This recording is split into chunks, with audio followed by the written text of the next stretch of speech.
Bus ನನ್ನ ಕತೆ ಹೇಳಲ್ಲ, ಚಿತ್ರಕತೆ ಬರೆಯಲ್ಲ, ಜಾಸ್ತಿ ಹೇಳಿ ನಿಮ್ ತಲೆ ತಿನ್ನಲ್ಲ. ಯಾಕಂದ್ರೆ ಇದು KGF ಚಾಪ್ಟರ್ 3 ಅಂತೂ ಅಲ್ವೇ ಅಲ್ಲ. ಹೇಳೋದನ್ನ ಕೇಳಿಸ್ಕೊಂತೀನಿ ಅನ್ನೋರು 1 ನಿಮಿಷ ಟೈಮ್ ಕೊಡಿ, ವಿಡಿಯೋನ ಪೂರ್ತಿ ನೋಡಿ. ಈ ಮೈ ಕೊರಿಯೋ ಚಳಿಗೆ ಬಿಸಿಯಾಗಿರೋ ನಾನ್ ವೆಜ್ ಫುಡ್ ಸಿಕ್ಕರೆ ಹಬ್ಬ ಯಾವ್ದೂ ಇಲ್ಲ ಅಂದ್ರೂ ತಿನ್ನೋ ಬಾಯ್ಗಂತೂ ಒಳ್ಳೆ ಹಬ್ಬನೇ. ಮೈಸೂರಿನಲ್ಲಿರೋ ಹನುಮಂತು ಹೋಟೆಲ್ ಯಾರಿಗೆ ತಾನೇ ಗೊತ್ತಿಲ್ಲ. ವೆಜ್ ತಿನ್ನೋರು ಒಂದ್ಸರಿ ವಿಸಿಟ್ ಮಾಡಿದ್ರು ನಾನ್ ವೆಜ್ ಗೆ ಕನ್ವರ್ಟ್ ಆಗ್ಬೋದೇನೋ. ಇಲ್ಲಿ ಸಿಕ್ಕೋ ಐಟಮ್ ಲಿಸ್ಟ್ ನೋಡಿದ್ರೇನೆ ಟೆಂಪ್ಟ್ ಆಗುತ್ತೆ, ಇನ್ನ ಐಟಮ್ನೇ ನೋಡಿದ್ರೆ ಬಾಯಲ್ಲಿ ನೀರ್ ತುಂಬದೇ ಇರುತ್ತಾ.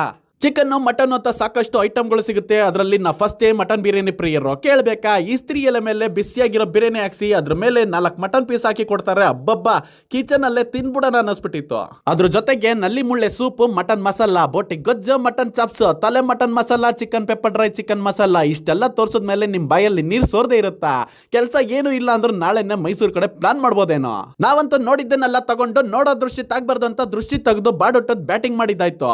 ಕೊಡೋ ದುಡ್ಡಿಗೆ ಕ್ವಾಲಿಟಿ ಅಂಡ್ ಕ್ವಾಂಟಿಟಿನ ಕರೆಕ್ಟ್ ಆಗಿ ಬ್ಯಾಲೆನ್ಸ್ ಮಾಡಿದ್ರು. ಸಾಕಷ್ಟು ಡೀಟೇಲ್ಸ್ ನ ಕೊಟ್ಟಿದ್ದೀನಿ, ಜಾಸ್ತಿ ಹೇಳಿ ಇನ್ನ ಬೋರ್ ಮಾಡ್ಸಲ್ಲ. ಕಡೆದಾಗಿ ನಿಮ್ ನಾಲ್ಗೆ ವೆಜ್ ತಿಂದು ಸತ್ತೋಗಿದ್ರೆ ಹಾಸ್ಪಿಟಲ್ಗೆ ಹೋಗಿ ಟ್ರೀಟ್ಮೆಂಟ್ ತಗೊಂಬೇಡಿ, ಇಲ್ಲಿ ಬಂದು ಟ್ರೈ ಮಾಡಿ ಜೀವ ಕೊಡಿ.